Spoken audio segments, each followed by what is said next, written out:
The morning sun rose over New Haven like it did every other day. Children ran through the streets of the colony, laughing and playing before school. Parents watched them with smiles. New Haven was a peaceful world, far from the busy center of human space. 200,000 people called it home. Most of them were farmers, teachers, and families looking for a quiet life among the stars. Dr. Lisa Carver stood outside the colony's largest school, watching the children arrive. She was a xenobiologist studying the local plant life, but she loved mornings like this. The sounds of young voices filled the air with hope. Over 3,000 children attended this school. It was the biggest educational center in the outer colonies. She had no idea that this peaceful morning would be the last. The first warning came as a shadow across the sky. Then another. Then dozens. Lisa looked up and felt her blood turn cold. Ships. Massive ships she did not recognize were descending through the clouds. They were not human vessels. Their design was sharp and angular, like the bodies of insects. The Zorvathi had come. Lisa had read about them in galactic reports. They were an insectoid species that ruled 40 star systems. They viewed most other species as inferior, especially young races like humanity. But they had never shown interest in human colonies before. Until now, the attack began without warning or mercy. Zorvathi soldiers poured from the ships. They were tall creatures with hard shells and multiple limbs. Their eyes were black and empty of emotion. They moved through the colony with terrible purpose, and Lisa quickly realized with horror where they were heading. The school. She tried to run toward it, to help, to do something. But the crowds of panicking colonists pushed her back. She heard screaming. Children screaming. The sound would haunt her for the rest of her life. The Zorvathi were not just killing. They were collecting. Lisa watched from behind a burning building as soldiers dragged children from the school and loaded them onto transport ships. Some children were killed on the spot when they resisted. Their small bodies fell to the ground like broken dolls. Lisa found a group of survivors hiding in a basement. Among them were 17 children who had escaped the school. She gathered them and led them through back streets toward the emergency landing pads. A refugee transport was preparing to leave. Behind her, the colony burned. The screams continued. They barely made it onto the transport before it lifted off. Lisa held the children close as the ship rose through the atmosphere. Below them, New Haven was dying. Over 3,000 children had been in that school. Most of them were now dead or taken by the Zorvathi for purposes Lisa did not want to imagine. She had managed to save her recorder during the escape. It contained footage of everything. The attacks. The children being taken. The experiments the Zorvathi had already begun performing on young humans in the open streets. The galaxy needed to see what had happened here. The journey to Earth took 4 days. 4 days of silence and tears and children asking for parents who would never answer. When news reached Earth, the planet went quiet. Every screen showed the footage from New Haven. Every person watched in horror. The images of human children being dragged away, experimented on, killed without mercy spread across every colony, every ship, every corner of human civilization. The Galactic Council responded within hours. Ambassador Thesic, a tall reptilian diplomat, made an official statement. He expressed mild concern over the incident but reminded humanity that the Zorvathi had certain cultural practices that must be respected. He advised humans to file a formal complaint through proper diplomatic channels. The process would take approximately 2 standard years. 2 years.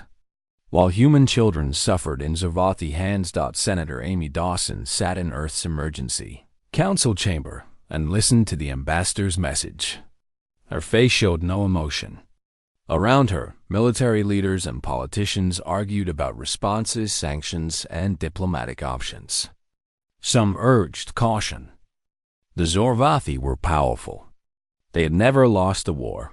When the room finally fell silent, Senator Dawson stood.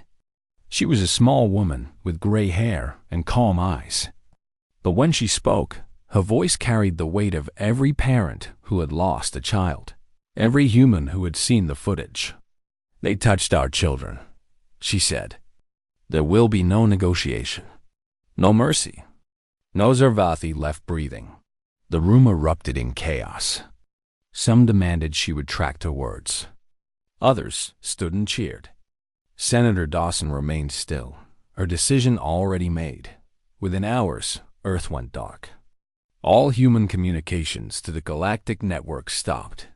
Ships stopped transmitting their positions. Colonies ceased responding to alien inquiries. For the first time in 50 years of galactic contact, humanity fell completely silent. Other species noticed. They sent messages asking what was happening. They received no reply. On the Zorvathi homeworld, High Overseer Vrethkan received reports of the human silence. His advisors suggested it might be a sign of submission. Perhaps the young species had realized they were powerless against the Dominion. Vrethkan laughed. His species had conquered dozens of worlds. They had crushed rebellions and destroyed civilizations older than humanity's entire history. What could these soft, emotional, short-lived creatures possibly do? He returned to his other concerns and forgot about the humans entirely. In the dark of space, something was gathering. Every human shipyard began working at full capacity. Every colony sent their young men and women to military training centers. Retired soldiers returned to service. Scientists abandoned peaceful research to work on weapons. Factories that made farming equipment began producing warships. Humanity was not submitting. Humanity was preparing. Dr. Lisa Carver arrived on Earth and delivered her footage directly to the Emergency Council. They watched in silence. When it ended, Commander Daniel Hayes, the highest-ranking military officer in human space, made a simple promise to her. "We will get them back," he said. "Every child still alive. And we will make sure no species ever considers harming human children again." Lisa looked into his eyes and saw no doubt there. Only cold, absolute certainty. Across the galaxy, other species began to feel a strange sensation. They could not explain it. The humans were silent, invisible, apparently defeated. Yet something felt wrong. Something felt dangerous. For the first time, they wondered if they had underestimated humanity. They had no idea how right they were. Commander Daniel Hayes stood on the bridge of the UE's Retribution, the largest warship humanity had ever built. Through the viewing window, he could see hundreds of other ships forming into battle groups. More arrived every hour from every human colony in the galaxy. In his 30 years of military service, Hayes had never seen anything like this. Humanity had fought small conflicts before. Border disputes, pirate raids, minor skirmishes that lasted days or weeks. But this was different. This was every human ship, every soldier, every resource unified for a single purpose. The Zorvathi had made a terrible mistake. They had assumed humans would respond like other species. File complaints, negotiate, accept loss, and move on. They did not understand what they had awakened. Captain Kevin Torres approached the commander with a data pad. "Sir, final count is in. 2,047 warships, 300 support vessels, 500,000 ground troops ready for deployment." Hayes nodded slowly. "And volunteers?" "Still coming in. We've had to turn people away. Retired soldiers, civilian pilots, even teenagers lying about their age." Torres paused. "Everyone wants to fight, sir." On a transport ship 3 vessels away, Sergeant Ryan Cole checked his rifle for the 100th time. His hands were steady, but his heart was broken. His daughter Emma had been 7 years old. She had loved painting pictures of stars and dreaming about becoming an explorer someday. She had been in that school on New Haven. Ryan had watched the footage like everyone else. He had seen children who looked just like Emma being dragged away by Zorvathi soldiers.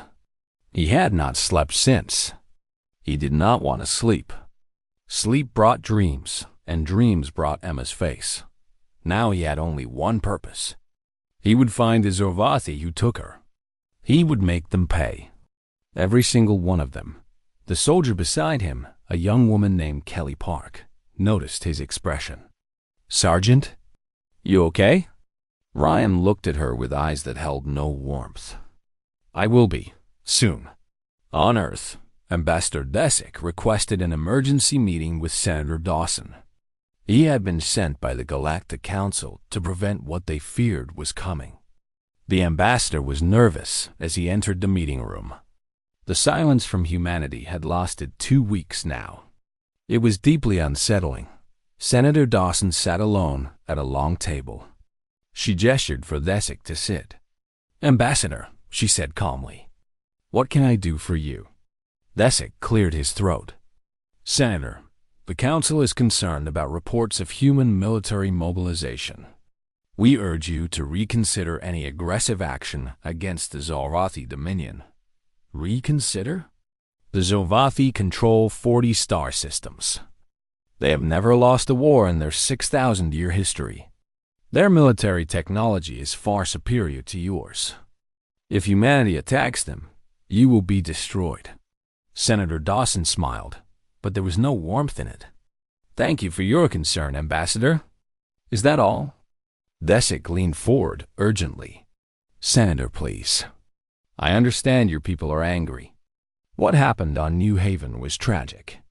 But genocide is not the answer.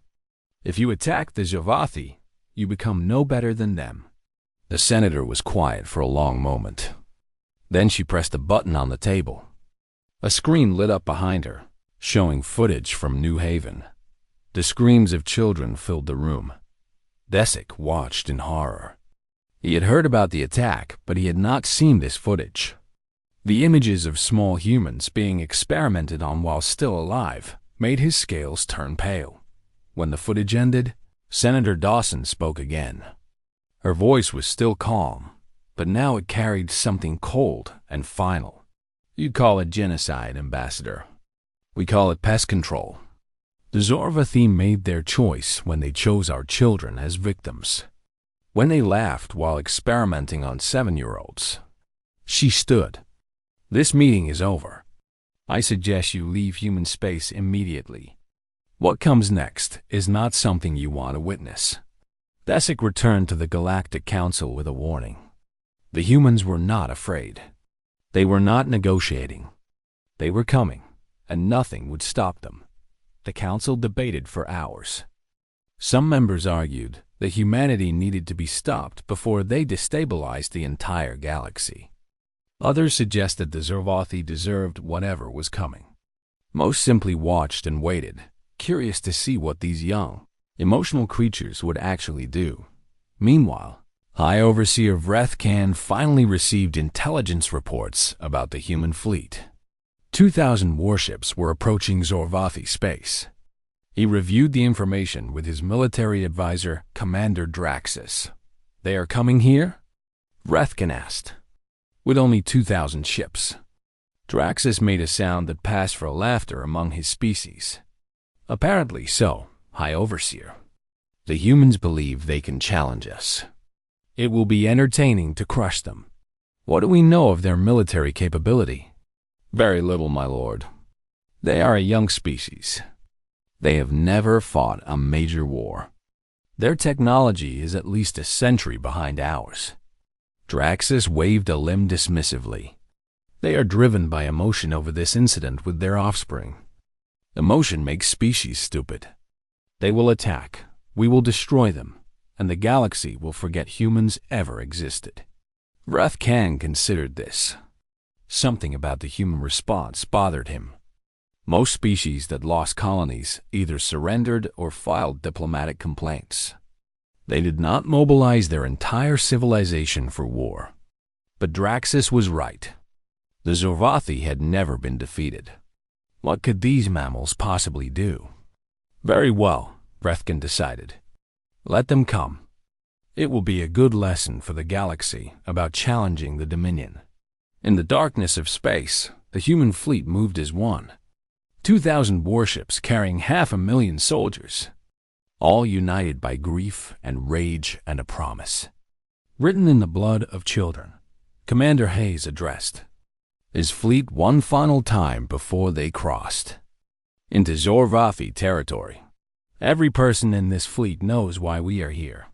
We are here for the children of New Haven, for Emma Cole, for Marcus Webb, for Lily Santos, for 3,000 innocent souls who wanted nothing more than to grow up and see the stars. His voice hardened. The Zorvathi took that from them. Now we will take everything from the Zorvathi. No mercy, no retreat, no survivors. The fleet crossed the border. Across the galaxy, other species watched their sensors in disbelief. The humans were actually doing it. They were actually attacking a species that had ruled 40 star systems for 6,000 years. Everyone expected a quick human defeat. No. One expected what would happen next. The first Zorvathi world in the human fleet's path was called Vraxis Prime. It was a colony of 12 million, mostly industrial workers, who built ships and weapons for the Dominion. The planet had a defense fleet of 200 vessels, more than enough to repel any normal attack. Commander Hayes studied the planet on his tactical display. Captain Torres stood beside him, waiting for orders. "Open a communication channel," Hayes said. "All frequencies." The channel opened. Hayes spoke clearly, his words translating into the Zorvathi language. "This is Commander Daniel Hayes of the United Earth Fleet. We are here for one purpose. Return every surviving human child taken from New Haven. Surrender those responsible for ordering the attack. Do this now, and we will spare your world." The response came within minutes. A Zorvathi face appeared on screen. It was Commander Draxus, the same officer who had ordered the attack on New Haven. He had come to Vraxis Prime specifically to face the humans. Draxus made that laughing sound again. "Human Commander, your threats are amusing. Your species is young, weak, and foolish. You should have stayed on your little worlds and accepted your place in the galaxy." "Where are the children?" Hayes asked calmly. "The ones still alive are being studied. Your young are fascinating subjects. So fragile, yet they scream so loudly." Draxus leaned closer to the camera. "Would you like to see what we learned from them?" He transmitted footage. It showed human children in laboratory settings, scientists cutting into them, children crying for parents who would never come. The bridge of the retribution went silent. Every officer stared at the screen with expressions of horror that slowly transformed into something else, something cold, something terrible. Hayes did not look away. He watched every second.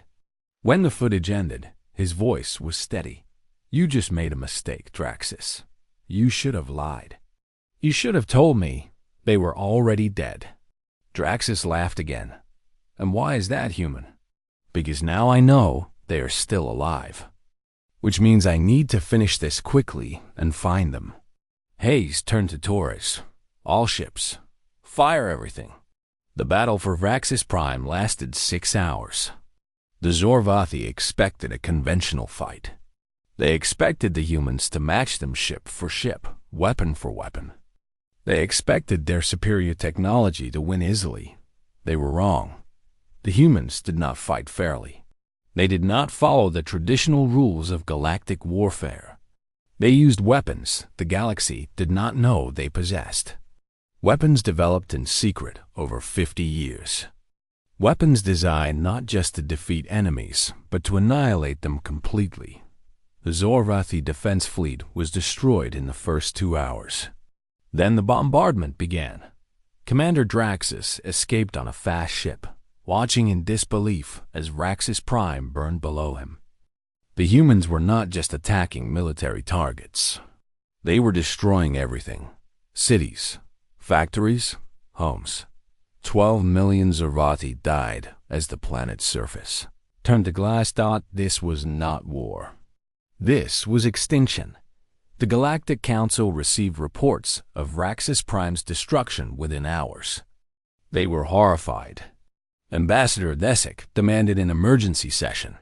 Representatives from dozens of species gathered to discuss the human action. This is genocide, one representative declared. The humans have become monsters. Another spoke up. The Zorvathi attacked their children first. Perhaps this response is proportional to them. No response justifies destroying an entire planet. Desik raised a hand for silence. We must contact the humans. We must demand they stop. They tried. Earth did not respond. The human fleet did not respond. Every communication channel remained silent. The humans had stopped talking. They were too busy working. Over the next 3 weeks, the human fleet moved through Zorvathi border space like a fire through dry forest. Every military base was destroyed. Every defense station was reduced to debris. Every ship that did not flee was turned to ash. Dr. Lisa Carver worked aboard an intelligence vessel, analyzing captured Zorvathi data. She was searching for one thing: the location of the surviving children. Every destroyed base, every captured computer brought her closer to the answer. Finally, she found it. A research station deep in Zorvathi core territory, hidden in an asteroid field. The station was specifically designed for biological experiments. According to the data, 847 human children were still alive there. She transmitted her findings to Commander Hayes immediately. We have their location, she reported, but the station is heavily defended, and it is close to the Zorvathi homeworld. Hayes studied the coordinates. Going there would mean pushing through the heart of Zorvathi territory. It would mean facing their main fleet. It would mean casualties. How many children? He asked. 847 confirmed alive. Hayes did not hesitate. Set course, all ships. High Overseer Vreth finally understood the danger. The humans had destroyed 14 colony worlds. They had killed over 200 million Zorvathi. They showed no signs of slowing down.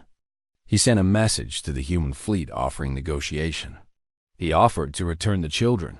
He offered reparations. He offered anything they wanted. Commander Hayes sent back a single response. You had your chance to negotiate before you touched our children. That door is closed forever. The fleet continued its advance. Other galactic species began evacuating their citizens from Zorvathi space.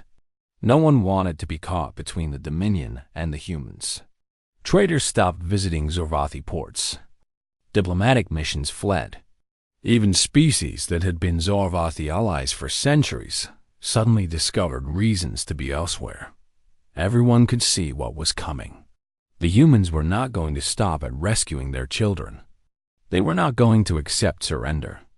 They were going to destroy the Zorvathi completely, and no one in the galaxy could stop them.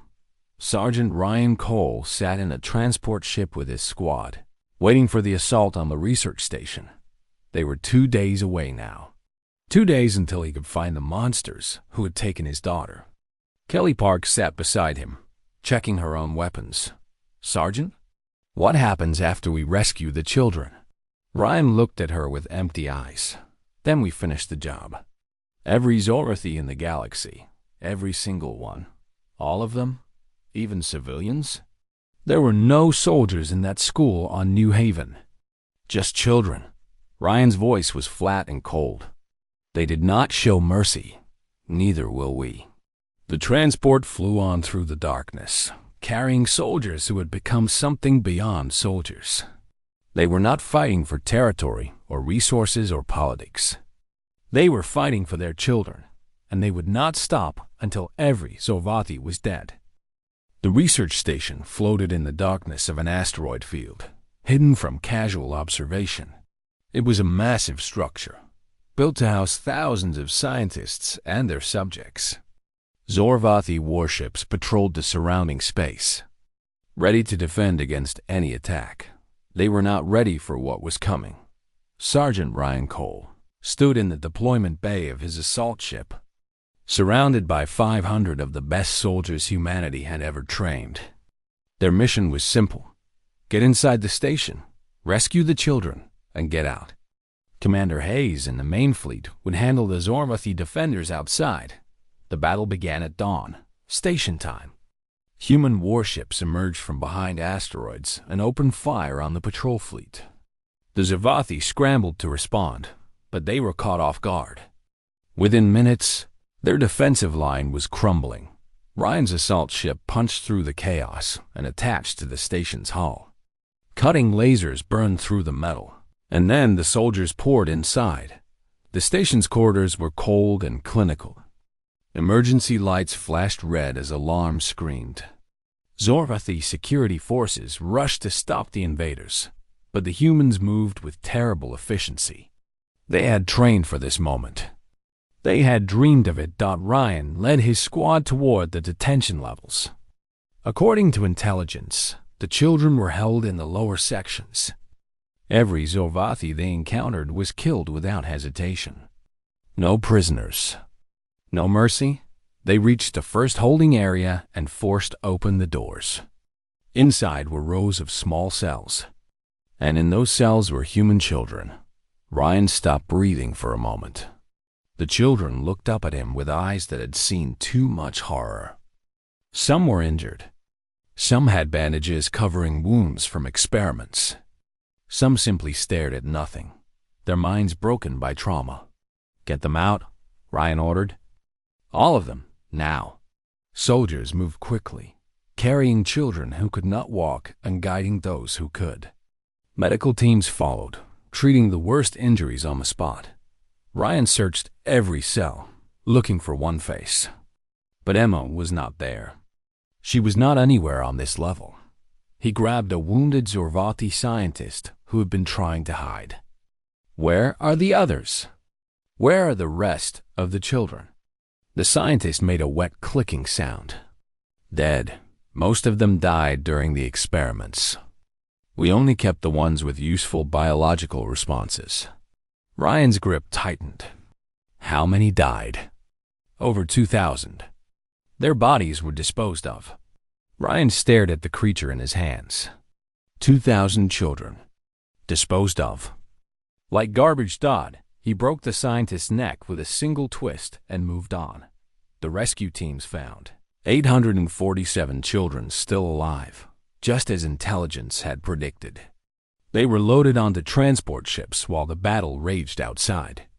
Dr. Lisa Carver arrived to oversee their care, her face pale as she saw the condition they were in. Among the rescued was a girl named Mia. She was 7 years old, the same age Emma had been. She had been experimented on for weeks, but had somehow survived. When Ryan found her, she was sitting in a corner, hugging her knees and shaking. He knelt beside her. "It is okay now. You are safe. We are taking you home." Mia looked at him with eyes too old for her face. "They hurt us. Every day they hurt us. I know." Ryan's voice cracked slightly. "They will never hurt you again. I promise." He carried her to the transport himself. He did not let go until she was safely aboard. The fleet retreated from the asteroid, filled with all 847 children. The Zorvathi Defense Force had been destroyed. The research station was left drifting, abandoned. Commander Hayes ordered it destroyed anyway. No trace of what happened there should remain. Back on the fleet's medical ships, Dr. Carver worked around the clock with her teams. The physical injuries could be healed. The psychological damage would take much longer. Some children might never fully recover from what they experienced. She documented everything. Every wound. Every scar. Every story the children could share. Then she transmitted her full report to Commander Hayes. Hayes read the report alone in his quarters. When he finished, he sat in silence for a long time. Then he contacted Senator Dawson on Earth. "We have the children," he reported. 847 survivors. Over 2,000 were killed during experiments. Senator Dawson closed her eyes for a moment. "And your recommendation, Commander?" "We continue to the Zervathi homeworld. We finish this. There are 9 billion Zervathi on that planet. Civilians, families, children of their own." Hayes' voice did not waver. "They had children too, Senator. On New Haven, our children. And the Zorvathi slaughtered them anyway." He paused. "I am not asking for permission. I am informing you of my decision. This fleet will not stop until the Zorvathi exist only in history books." Senator Dawson was quiet for a long moment. Then she nodded slowly. "Do what must be done, Commander. Earth stands behind you." The human fleet changed course toward the Zorvathi homeworld.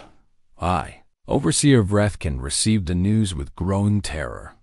The humans had destroyed his research station. They had killed his best scientists. And now they were coming for his planet. He sent desperate messages to the Galactic Council, begging for intervention.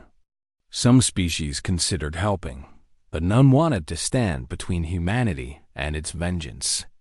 The Zorvathi had brought this upon themselves. Vrethkin tried one final time to contact Commander Hayes. He offered complete surrender. He offered to execute every soldier who had participated in the New Haven attack. He offered anything, everything. Hayes asked only one question. "Can you bring back the 3,000 children you murdered? Can you undo what your scientists did to those you kept alive?" There was no answer. "Then there is nothing you can offer me," Hayes said. "Prepare your people. We arrive in 3 days." The communication ended. Sergeant Ryan Cole sat beside Mia's bed in the medical bay. She had not spoken since they left the station. She just held his hand and stared at the ceiling. He thought about Emma, his daughter who loved painting stars. His daughter whose body was probably floating in space somewhere, disposed of like garbage by creatures who saw her as nothing more than a test subject. He squeezed Mia's hand gently. "I am going to stay with you," he said quietly. "When this is over, I'm going to take care of you. If you will let me." Mia turned her head slightly and looked at him. For the first time since her rescue, something like hope flickered in her eyes. "You promise?" She whispered, "I promise." Outside the medical bay windows, the stars streaked past as the fleet raced toward the Zervathi homeworld. 9 billion lives waited there, unaware that their entire species was about to become a warning to the galaxy. The humans were coming, and they would not stop. The Zorvathi homeworld was called Kethara. It was a beautiful planet of purple forests and silver oceans. 9 billion Zervathi lived there, along with the seat of their government and the heart of their civilization. For 6,000 years, no enemy had ever threatened this world. Until now. The human fleet arrived in orbit on a cold morning. 2,000 warships surrounded the planet in perfect formation. Commander Hayes looked down at the world below and felt nothing but cold determination. High Overseer Vrethkin made one final transmission. "Commander, please. There are billions of innocents down there. Children, families. They had nothing to do with New Haven. Show mercy." Hayes remembered the footage from the research station. He remembered the children in the cells. He remembered Emma Cole and 3,000 others whose lives were stolen by the species. "You showed no mercy to our children," Hayes replied. "You do not deserve any in return." He gave the order. The bombardment of Kethara lasted 3 days. Human weapons rained fire from the sky. Cities that had stood for thousands of years vanished in flames. The purple forests burned. The silver oceans boiled. 9 billion Zervathi screamed and died as their world turned to ash. Some tried to flee. Human ships hunted them down. No escape pods were allowed to leave the system. No refugees were permitted to survive. The humans had made a promise, and they intended to keep it. When the bombardment finally ended, Cathara was nothing but a burned rock floating in space. The Zorvathi homeworld had become a tomb. But the campaign was not over. For the next 8 months, the human fleet hunted down every remaining Zorvathi colony. Hidden bases, mining stations, refugee ships trying to escape to neutral space. Nothing was spared. Nowhere was safe. Commander Draxus, the officer who had ordered the attack on New Haven, was eventually captured alive. He was brought to Earth in chains and put on trial in front of the entire galaxy. The 847 surviving children testified against him. They told stories of what they had experienced, the pain, the fear, the deaths of their friends. Draxus showed no remorse. He insisted that humans were inferior and that his species had done nothing wrong. He was executed publicly. His death was broadcast across every galactic network. Senator Dawson stood beside the execution platform and spoke directly to every species watching. "Let this be a lesson written in fire across the stars," she said. "You can fight humanity. You can hate us. But if you ever harm a human child, your species will become a memory, a warning, nothing more." The message was received. When the campaign finally ended, the Zorvathi were extinct. 40 star systems that had once belonged to them sat empty. Their great cities were ruins. Their culture existed only in historical records. 6,000 years of civilization erased in 8 months. The galaxy watched in stunned silence. No one had believed it was possible. The Zorvathi had been one of the most powerful species in known space. And humans, young and emotional and supposedly weak, had wiped them out completely. Everything changed after that dot species that had ignored humanity now sent diplomats seeking friendship. Those who had considered attacking human colonies quietly abandoned their plans.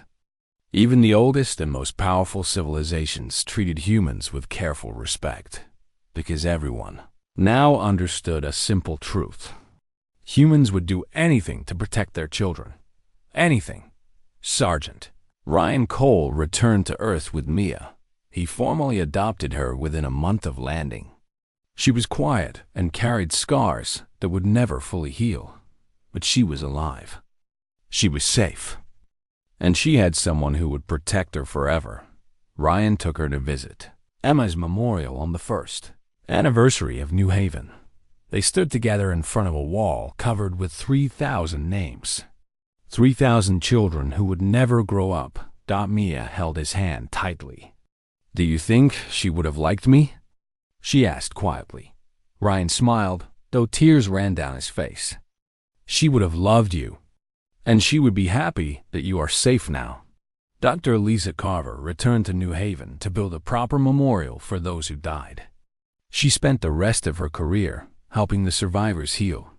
Some recovered enough to live normal lives. Some never did. But she stayed with them all, a witness to both the tragedy and the justice that followed. Commander Hayes retired after the war. He had done what he promised. He had rescued every child still alive and made sure no species would ever consider harming human children again.